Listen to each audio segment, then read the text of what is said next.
Bismillahirrahmanirrahim. Ya Habib, saya mau bertanya, siapakah sebenarnya orang Islam yang imannya betul-betul kuat dan betul-betul solid? Jadi, dan apa maksud daripada iman yang sebenarnya iman ini ya Habib? Uh, Terima kasih.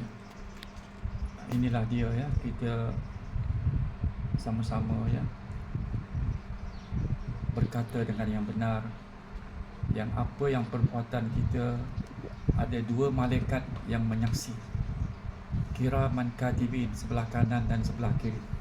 Kita mesti ingat, kita sekarang nama kita nama orang Islam ya, nama kita nama orang Islam, Muhammad bin Ali, atau siapa juga, Osman bin Abu Bakar. Itu nama orang Islam. Dan kita sekarang menjadi agama kita, orang tanya agama Islam. Tetapi adakah nama itu saja kita tidak ada melaksanakan perintah Allah Ta'ala? Kita dikatakan kita orang yang beriman. Jadi ada beza Islam dan iman. Jadi kita nak fahamkan betul-betul. Kita betul jadi orang Islam, tapi kita mesti tahu apakah dia sifat-sifat orang yang beriman dengan Allah Subhanahu Wa Ta'ala. Kita mesti tahu apakah dia sifat-sifat orang yang beriman kepada Allah Ta'ala. Kita tidak boleh bangga yang kita orang Islam. Tapi perbuatan kita kadang-kadang kita rasa malu. Kita lihat sekarang ini di majlis-majlis perkahwinan saja, masing-masing menunjukkan segala kecantikan, kekayaan. Adakah itu yang diajar oleh Rasulullah sallallahu alaihi wasallam? Cuba kita renung. Sedangkan di sebelah kanan dan kiri kita, maksudnya di sana sini, berapa banyak orang Islam kita yang sedang susah, sedang miskin, memohon pertolongan, minta pertolongan sana, minta pertolongan sini. Nah, hidup sebagai orang yang beriman. Jadi kita ingat, kita telah dikurniakan oleh Allah Ta'ala kedudukan, pangkat, duit, harta, macam-macam. Kita ingatlah sekarang, aku ni orang Islam. Dan macam mana aku nak jadikan aku iman, percaya dengan Allah Subhanahu Wa Ta'ala. Apa janji-janji Allah Ta'ala? Tuhan punya janji cukup banyak kepada orang-orang yang beriman. Ya, siapakah dia orang-orang yang beriman, yang betul-betul iman itu? Cuba kita kembali balik kepada firman Allah Subhanahu Wa Ta'ala dalam surah Al-Anfal. Di sana ada ayat 3 dan 4. Allah Subhanahu Wa Ta'ala berfirman, qala Allah Subhanahu Wa Ta'ala, yang dikatakan orang-orang yang beriman yang sebetul-betulnya imannya, ya, ini kira 100%, bukan 20%, bukan 30%, bukan 40%. Orang yang dikatakan dia orang yang beriman betul-betul, dia sudah Islam, ada agamanya Islam, tapi dia betul-betul dia mau tahu yang dia ni betul ke orang Islam, orang yang beriman atau tidak. Macam mana dia nak tahu tu? Kaifa na'rifuhu? Macam mana dia nak tahu yang dia ni betul orang beriman atau tidak? Syarat-syarat orang yang beriman, sifat-sifat orang yang semua ada dalam buku. Tapi ini kerana masa yang singkat ini, kita ambil saja firman Allah Subhanahu Wa Ta'ala. Firman qala Allah Subhanahu Wa Ta'ala, innamal mu'minun alladzina idza dzukirallahu wajilat qulubuhum wa idza tuliyat 'alaihim ayatuhu zadatuhum imanan wa 'ala rabbihim yatawakkalun alladzina yuqimuna as-salah wa mimma razaqnahum yunfiqun ulaika humul mu'minuna haqqan humul mu'minuna haqqan lahum darajatun 'inda rabbihim wa maghfiratun wa rizqun karim. Cuba boleh refer balik, buka dalam Quran dan terjemahnya. Orang yang dikatakan orang yang beriman, tidak dikatakan orang itu orang Islam, tetapi orang yang beriman apabila disebut nama Allah, apabila dia dengar nama Allah, Allahu, dia dengar nama Allah, dia dengar perintah Allah, apa yang Allah punya suruhan, hati dia menggentar sampai naik takut, ya, wajilat qulubuhum. Dan apabila dibacakan ayat-ayat Tuhan, ayat-ayat Quran, apa-apa saja, bertambah imannya kepada Allah Subhanahu Wa Ta'ala. Dia yakin Ya, kalau kadang kita baca ayat Quran yang ada, kita bilang pahala ini, macam orang tak dengar, macam tak kisah je. Itu imannya belum bertambah. Pasal dia kurang yakin, dia mau begini. Orang sekarang ini sebahagian daripadanya orang-orang Islam kita ya dan dan orang yang beriman ini bukan dia tak percaya, dia percaya. Dia mau begini. Tuhan sekarang kau bilang suruh tolong orang. Pahalanya begini 100,000. Dia mau itu cash daripada Tuhan tu sekarang juga. Immediately gitu. Bayar Tuhan, why you never pay me back? Dia mau begitu. Ya, macam sekarang orang main share kan. Kan share tu ada turun ada naik. Macam-macam lah. Nah, ini semua bisnes. Tapi kita bisnes dengan Allah Ta'ala pun, kita ingat Tuhan tu kan maha kaya.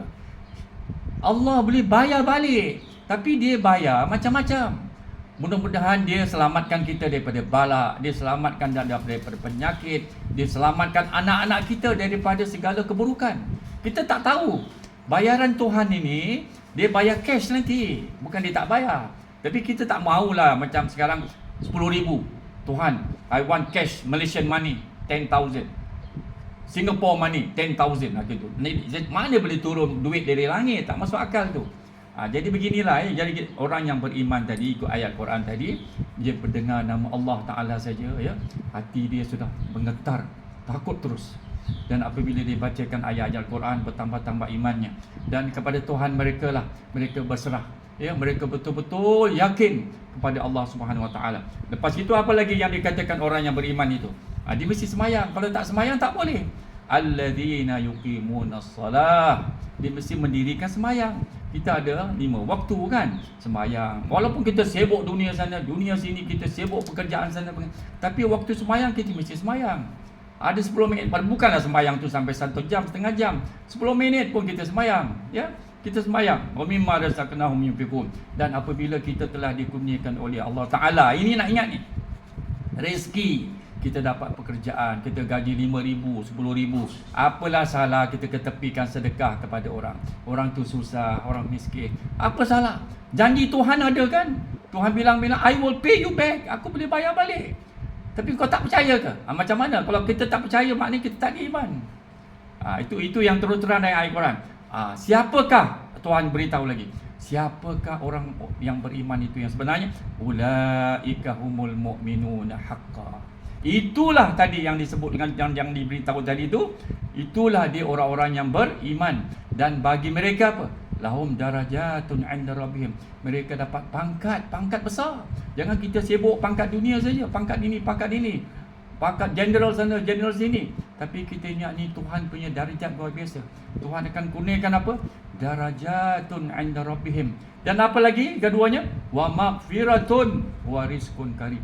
Dan mendapat kemaafan dan mendapat apa? Kemurahan Allah Ta'ala. Mendapat maghfirah, keampunan Allah. Tak maukah kita? Dan mendapat rezeki yang baik, yang mulia. Itu janji-janji Allah Subhanahu Wa Ta'ala. Itulah dia yang dikatakan orang-orang yang beriman yang sebenarnya. Jadi kalau kita sekarang ingat, ya Allah, kita mesti yakin apa yang datang daripada Al-Quran itu, segi apa sekali, segi pahala, segi apa, percaya Tuhan itu akan balas. Tuhan itu belum buta pandangan matanya. Dia belum buta sama sekali. Dia maha dengar. Telinganya tak seperti telinga kita, tidak. Dia maha mendengar. Dia maha mengetahui. Dia tahu kita menangis sedang berdoa pada waktu malam qiyamul lail. Kita memanggil ya Allah, ya Allah, ya Allah, ya badi as-samawati, ya Rabbi, anta ilahi. Kita cakap semua tu. Gunakan bahasa-bahasa yang senang. Ya Allah, anta Rabbi wa anta ilahi, anta shifai, anta hafidhi. Cakap terus-terus. Minta sama Tuhan. Tuhan dengar. Dan Tuhan kumpulkan, insya-Allah Tuhan akan tolong dan Tuhan akan memberikan pertolongan kepada kita ni. Jadi itulah apa yang Ustaz mahukan apa? Yakinlah betul-betul dengan Al-Quran. Yakinlah janji-janji Allah Ta'ala. Tuhan akan bayar balik segala pemberian kita kepada sahabat saudara kita. Itu yang paling penting. Kita ingat saudara kita Islam, berapa banyak yang susah sekarang, yang miskin, yang hidup susah. Habib tengok kadang-kadang dekat cerita-cerita dekat dalam YouTube, Habib kadang-kadang menangis. tengokkan keadaan orang-orang yang betul-betul merayu, meminta pertolongan, menangis. Ya Habib, periuk saya kosong hari ini. Yang telefon dari jauh, dari Indonesia. Habib kadang-kadang menangis. Anak nak minum, anak nak makan Habib. Sayur-sayuran tidak ada harga lagi di Cianjur. Habib cakap terus terang, di Cianjur. Ya, sampai mereka ada tanah, tanaman, pokok-pokok, ada sayur-sayuran, macam tak ada harga lagi, tak dapat hidup dengan sempurna Habib. Sampai begitu sekali Habib bilang, ya Allah, kalau Tuhan perkenankan, memang Habib ada rezeki dan Habib nak akan bersuara lah dengan siapa-siapa yang dapat menolong Habib, supaya dapat memberikan pada pertolongan orang-orang yang susah. Betul-betul mereka nak hidup, dan mereka itu orang baik-baik, orang-orang saleh, orang baik, orang-orang yang taat kepada Allah. Mereka sembahyang, mereka meminta dengan Allah Ta'ala, tak sedangkan mereka miskin susah saja Habib. Itu yang Habib nak ingatkan. Berilah sesiapa yang mendapat rezeki daripada Allah Ta'ala, berilah pertolongan kepada orang-orang yang meminta pertolongan. Kita tidak akan rugi dunia akhirat, insya-Allah. Tuhan akan bayar balik segala-galanya. Ya, mudah-mudahan Tuhan memberi maghfirah, keampunan kepada kita, dan luaskan dalam kubur kita nanti. Ya, kita mendapat kemudahan, tidak mendapat azab dalam kubur. Itu yang kita mahu. Ya, kita tidak dapat azab di hari akhirat. Kita dapat syafaat Rasulullah sallallahu alaihi wasallam. Sebab itulah dia janji-janji Allah Taala itu bukan palsu. Tuhan akan bayar balik segala-galanya. Apa yang kita telah memberi sedekah, pemberian kepada seseorang, insya-Allah Tuhan akan memberi balik segala bayaran-bayaran itu pada diri kita sendiri ataupun anak-anak kita nanti. Tuhan akan memberinya. Sekian saja. Wassalamualaikum warahmatullahi wabarakatuh.